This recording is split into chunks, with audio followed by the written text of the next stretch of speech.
There are places in the U.S. military where silence has weight, where reputation is currency, and where the truth, no matter how sharp, gets dulled to protect the wrong people.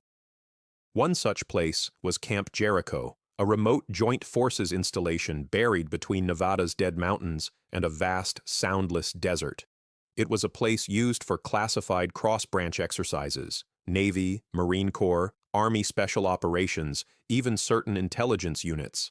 And it was there, on a night when the wind came down the ridge like a cold blade, that a quiet, disciplined Navy SEAL named Lieutenant Cara Rios walked into the center of a storm she didn't choose, but one she was born to end. Cara Rios never carried herself like a stereotype. She wasn't loud, she didn't project ego, and she certainly didn't wander around barking titles or accomplishments.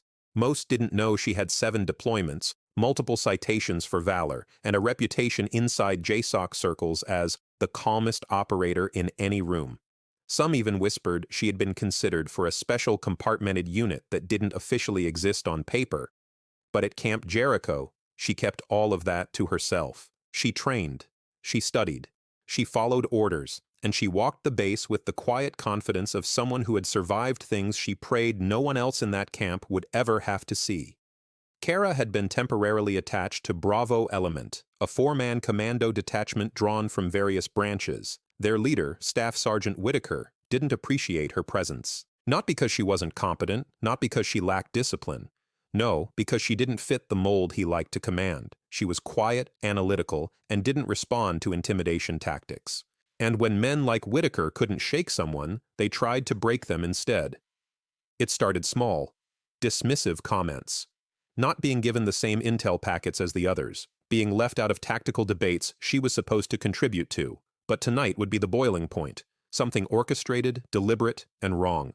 The facility's training hall, Building 12, was a cavernous, echoing structure with polished wood floors, tactical mats, and racks of gear standing like skeletal silhouettes under dim lights. At 2100 hours, Bravo Element had been scheduled for a CQB scenario review, something Cara assumed would follow normal protocol. But when she walked inside, the lights were lowered, the room half-shadowed.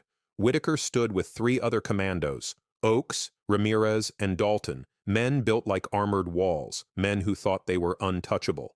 Whitaker held her weapon, her sidearm. Her issued M18 Cara froze at the sight. He wasn't supposed to touch it. No one was. He twirled it like a toy. "Looking for something, Lieutenant?" he asked, smiling like a man who believed he had already won. She kept her voice calm, because calm was her anchor. "Return my weapon." Oakes smirked. "Hear that, boys? She's giving orders now." Whitaker walked closer. His boots echoed against the empty hall. "You don't belong here. We've all talked about it. You're not team material." She stood still. No flinch, no blink. "I was assigned here," she said. "You don't get to override that." Whitaker stepped closer until his breath brushed her cheek. "You know what, Lieutenant? We've decided something tonight." He held out her weapon with 2 fingers. "You want your gun? Prove you're a real SEAL." A shove, a challenge, a humiliation. This was no test. This was entrapment.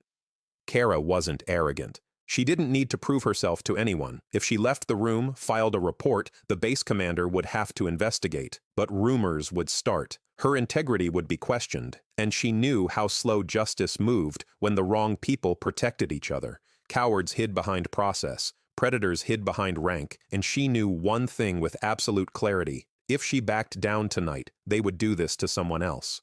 So she took a single step forward.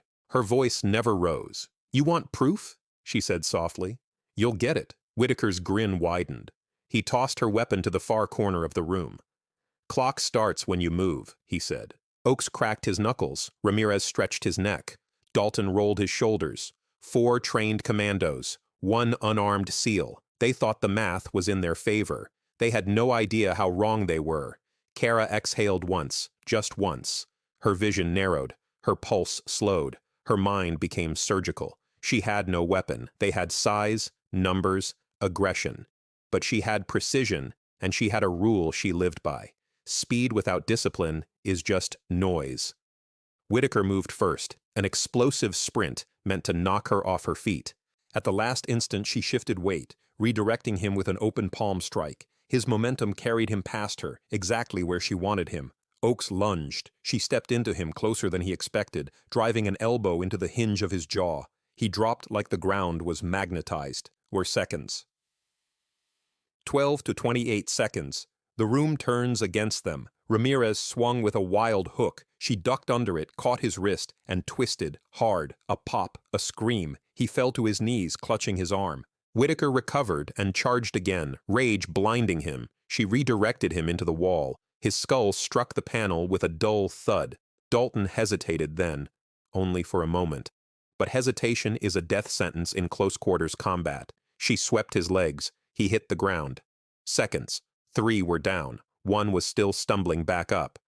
29 to 56 seconds. The mistake they didn't know they made. Whitaker grabbed a training baton, rubberized but heavy. He swung it toward her ribs. She absorbed the movement, stepped inside his reach, and trapped his wrist between her forearm and shoulder. Rotate. Pin drive. He went face down, air knocked from his lungs. But he still fought, spitting, clawing at the mat.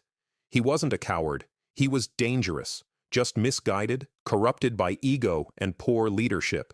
She respected his will, but she couldn't allow it to continue. She used his trapped arm to flip him onto his back. Hard. Dalton charged again. She turned Whitaker's body into a barrier. Dalton collided with his own team leader. Both men hit the mat. Seconds. 57 to 79. Seconds. The end. Oakes tried to rise. She kicked him in the sternum, not a strike to injure, but to stop. Ramirez crawled toward the corner. She guided him down gently, almost apologetically. When Whitaker tried one final lunge, she stepped to the side, circled behind him, and applied a blood choke.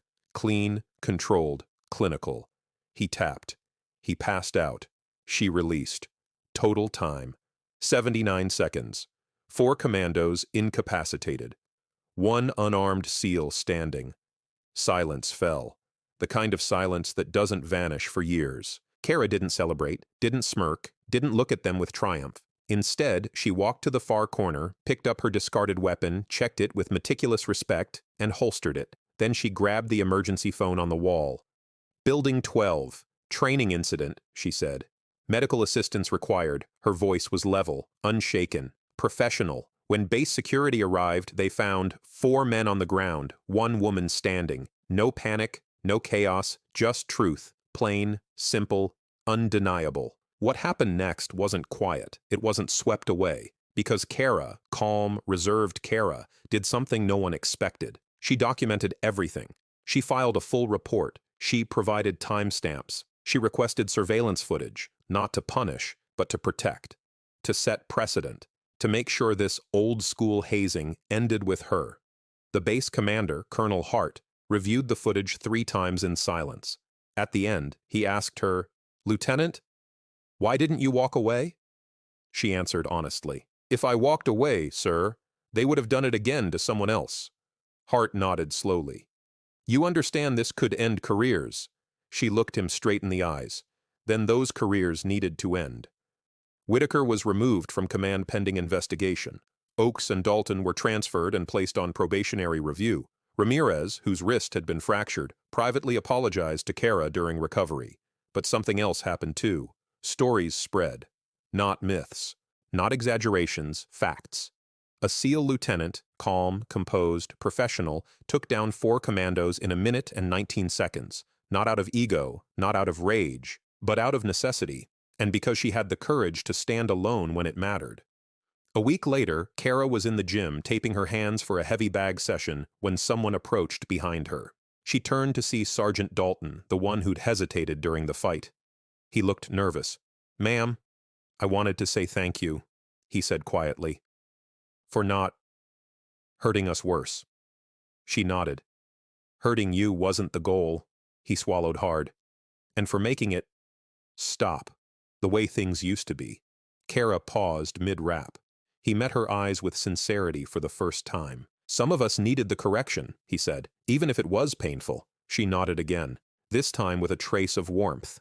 "Then take it forward," she said softly. "Be the leader someone else needs."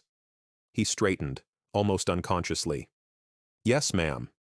3 weeks later, during a base-wide briefing, Colonel Hart addressed the assembled personnel.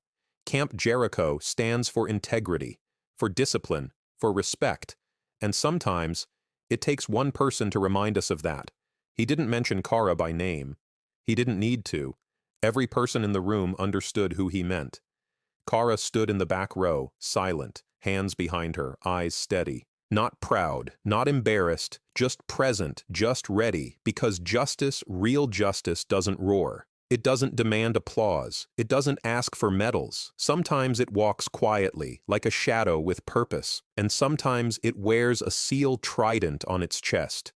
Courage isn't always loud, strength isn't always visible, and justice doesn't always come from power. Sometimes it comes from the one person who refuses to bend. When truth stands alone, it still stands strong. And when someone finally says, "This ends with me," that is when real leadership begins.